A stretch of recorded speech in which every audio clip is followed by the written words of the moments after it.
देखो सबसे पहला एल्कीन का प्रिपरेशन। एल्कीन का प्रिपरेशन 3 तरीके से होता है, फ्रॉम अनसैचुरेटेड हाइड्रोकार्बन, जिसमें हम क्या करते हैं, हेलोजिनेशन कराते हैं। हेलोजिनेशन कैसे कराते हैं, हाइड्रोजन का एडिशन कराते हैं निकल प्लेटिनम या फिर प्लेटिनम की प्रेजेंस में, प्लेडियम की प्रेजेंस में। उसके बाद दूसरा मेथड है हमारे पास from alkyl halide. From alkyl halide पहला मेथड है, उसमें जिंक की मदद से हम रिएक्ट कराते हैं एल्काइल हैलाइड को। फिर उसके बाद उससे हमारा बन जाता है अपना एल्केन, और जिंक का हेलोजन बन जाता है, जिंक हैलाइड बन जाता है जिंक और एक्सप्रेस आयन की प्रेजेंस में, ठीक है। उसके बाद हमारा सोडियम मेटल के साथ रिएक्शन। सोडियम मेटल के साथ रिएक्शन जब हम कराते हैं तो उसको वुड्स रिएक्शन बोलते हैं। इसमें हम सोडियम मेटल को रिएक्ट कराते हैं अल्काइल हैलाइड के साथ इन the presence of dry ether, तो जिससे हमारा क्या बन जाता है, ड्राई ईथर, ठीक है। सोडियम मेटल के साथ रिएक्ट कराते हैं तो सोडियम हैलाइड बन जाता है और उसके साथ एल्केन बन जाता है, ठीक है। और उसके बाद तीसरा रिएक्शन है हमारे पास, और इसमें double the number of carbon बनेंगे, मतलब जितने एल्केन जितने नंबर ऑफ कार्बन का शुरुआत में आप वो लेंगे एल्केन, एल्काइलाइड, उसके दुगने नंबर का एल्केन बनेगा, ठीक है। उसके बाद है from carboxylic acid. Carboxylic acid में पहला मेथड है फ्रॉम डीकार्बोक्सिलेशन। डीकार्बोक्सिलेशन हम कराते हैं सोडियम एथोनेट का, किसके साथ, सोडा लाइम के साथ, तो उससे हमारा बन जाता है सोडियम कार्बोनेट और उसके साथ हमें मिल जाता है एल्केन, ठीक है। उसके बाद फिर है कॉल्स इलेक्ट्रोलाइसिस। कॉल्स इलेक्ट्रोलाइसिस में हम सोडियम एथोनेट का एक्वस सोल्यूशन लेते हैं, उसमें इलेक्ट्रिसिटी पास करते हैं, उससे हमें मिल जाता है NaOH plus hydrogen gas plus alkane. तो इसके बाद है chemical properties of alkane. Physical properties बता देते हैं। फिजिकल प्रॉपर्टीज़ में एल्केन में आ जाती है, फिजिकल प्रॉपर्टीज़ में एल्केन की आती है कि they are non polar, they do not dissolve in water, और first 4 member are gaseous and after 5 to 17 are liquid and after 17 are solids, and their melting and boiling point increases as we increase the number of carbon in a chain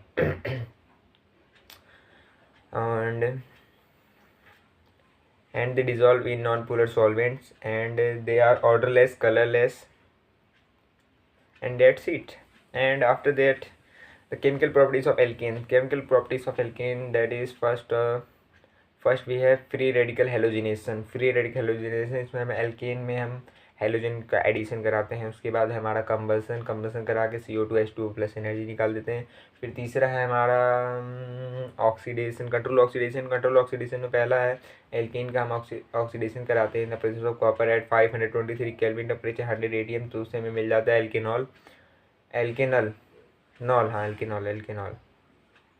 फिर उसके बाद है दूसरा, उसमें हम alkene को oxygen के साथ ऐड कराते हैं in the presence of molybdenum oxide, उससे सर हमें मिल जाता है एल्केनल मिल जाता है सर, एल्केनल। ये बात देख लेते हैं, यस हाँ। उसके बाद आइसोमराइजेशन में कुछ होता नहीं है घंटा, ऐसे अलग अलग आइसोमर बन जाते हैं एनहाइड्रस AlCl3 के प्रेजेंस में। हम जब एक large number of carbon chain के कंपाउंड का हम रिएक्शन कराते हैं तो उसमें हमें एनहाइड्रस AlCl3 के प्रेजेंस में अलग अलग आइसोमर मिलते जाते हैं, ठीक है। एरोमेटाइजेशन, जब हम हेक्सेन या फिर उससे ज़्यादा कार्बन वाले किसी भी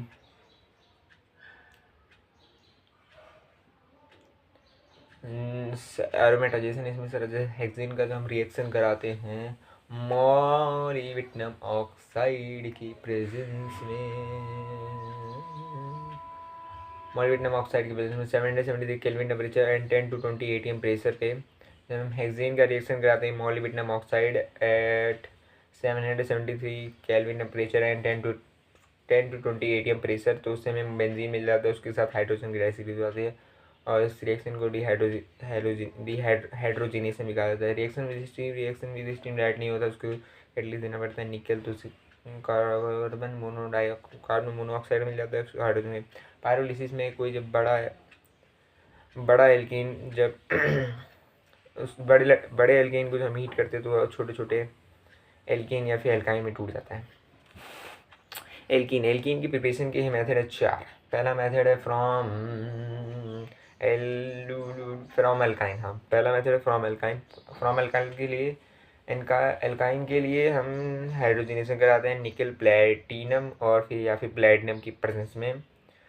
तो फिर दूसरा मेथड डिहाइड्रोहेलोजिनेशन या फिर बीटा एलिमिनेशन रिएक्शन। इसमें हम क्या करते हैं, फ्रॉम एल्काइल हैलाइड, मतलब एल्काइल हैलाइड से हम एल्काइल हैलाइड को जब हम रिएक्ट कराते हैं, एल्काइल हैलाइड को जब हम रिएक्ट कराते हैं अल्कोहलिक पोटेशियम हाइड्रोक्साइड के साथ, जब हम एल्काइल हैलाइड का रिएक्शन कराते हैं अल्कोहलिक पोटेशियम हाइड्रोक्साइड के साथ, तो हमें मिल जाता है एल्कीन और उसी के साथ मिल जाता है पोटेशियम सॉल्ट।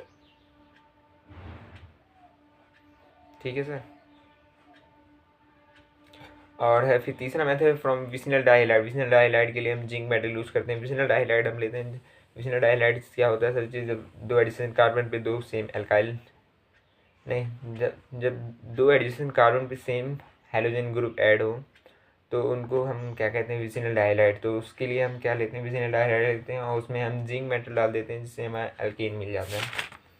ठीक है। उसके बाद फ्रॉम एल्कोहल का हम क्या कराते हैं, डिहाइड्रेशन कराते हैं। डिहाइड्रेशन कैसे कराते हैं, हम कंसनट्रेटेड H2SO4 के प्रेजेंस में उसको हीट करते हैं तो उससे हमें मिल जाता है एल्कीन। फिजिकल प्रॉपर्टीज इसमें पहले 3 मेंबर होते हैं जो गैस होते हैं, 4 से लेकर 14 तक जो होते हैं वो लिक्विड होते हैं, 14 के आगे जितने होते हैं वो सारे सॉलिड होते हैं। ये भी नॉन नॉन नॉन पोलर होते हैं और ये भी वाटर में सॉल्युबल नहीं होते हैं और उनका मेल्टिंग बॉइलिंग पॉइंट बढ़ता रहता है जैसे नंबर ऑफ़ कार्बन हम बढ़ाते जाते हैं चेन में। और ये भी ऑर्डरलेस होते हैं, कलरलेस होते हैं। बट इसमें जो एथीन होता है उसका एक स्मेल होता है, लेकिन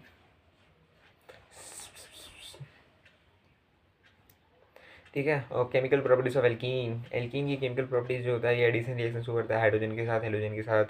एडिशन ऑफ H2O जब वाटर का हम डालते हैं एल्कीन में तो ये क्या करता है, एल्कोहल बना लेता है। हाँ, एल्कीन को जब वाटर में डालते हैं तो एल्कोहल बना देता है। और जब H2SO4 के साथ ऐड कराते हैं तो ये